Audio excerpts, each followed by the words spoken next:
8 for Overton leads Surrey to innings win.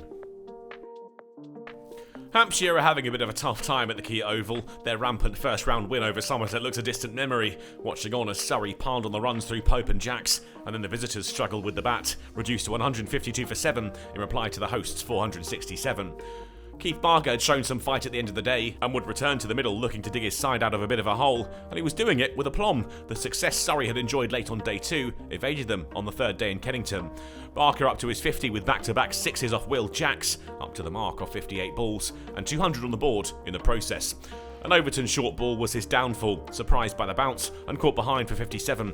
Hampshire still almost 100 away from avoiding the follow-on, and that looked even further out of reach when 2 balls later, Overton struck again, Abbott out for a duck. And he'd wrap up the innings in his next over. Fuller's off stump knocked back, Hampshire all out for 223 and 244 behind their hosts. Barker's 57 was the top score for Hampshire, with Brown on 49 and Fuller's 41 decent returns in a difficult innings for the visitors. It was Overton who had shone the brightest though, finishing with 5 for 54 and giving Rory Burns a decision to make. Even without the absent Kemar Roach, Burns enforced the follow-on, plenty in the bank to play with and almost 2 whole days in which to play their way to the win. And early on, that looked to be the right choice from the Surrey captain. Holland, well taken by a diving Pope off the bowling of Taylor. Hampshire was still shy of 50 runs when Clark had his first of the innings. Gubbins out caught behind off Clark. Lunch came soon after, Surrey full of confidence heading into the break, with the score 46 for 2 and their lead 198. Weatherly engineered a bit of a fight back for Hampshire, taking them past 50, too much width on offer from Clark. And then to a 50 of his own, he reached the landmark figure off 62 balls. Was there hope for Hampshire yet? It certainly looked that way. Vince and Weatherly found their way to 3 figures in a partnership worth more than 50 runs. The captain took advantage of some wayward Jacks deliveries. 3 trademark boundaries in 1 over took the deficit down to just 114. They'd soon put on 100 together, this partnership a really important one for Hampshire. Just when Weatherly looked like he might go all the way to 100 of his own, Overton saw the back of him. The catch from Folkes, though, was something rather special. Dawson wasn't long for the middle, caught on the pull for Overton's second of the innings, 3 all he could muster.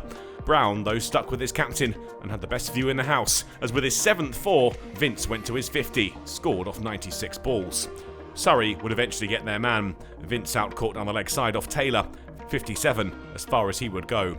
It was a tough blow to take so soon before the break, Hampshire heading in at 181 for 5, trailing still by 63. And there was more pain for Hampshire to endure after the break. Overton's success with the short ball continued. Organ out caught by Jacks for 5. Taylor joined Overton on 3 wickets in the next over. Barker out LBW for 5, and the visitors were staring down the barrel of a potential innings defeat. Fuller wouldn't be able to do much to help his side reach parity, bowled by Clark, middle stump out of the ground, Surrey steaming towards victory.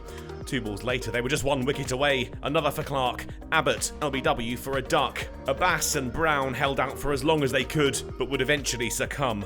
Abbas the 4th wicket for Clark, and it was a fitting man who took the catch. A fine grab by Ollie Pope sealed the win for Surrey, the margin of victory, an innings and 17 runs.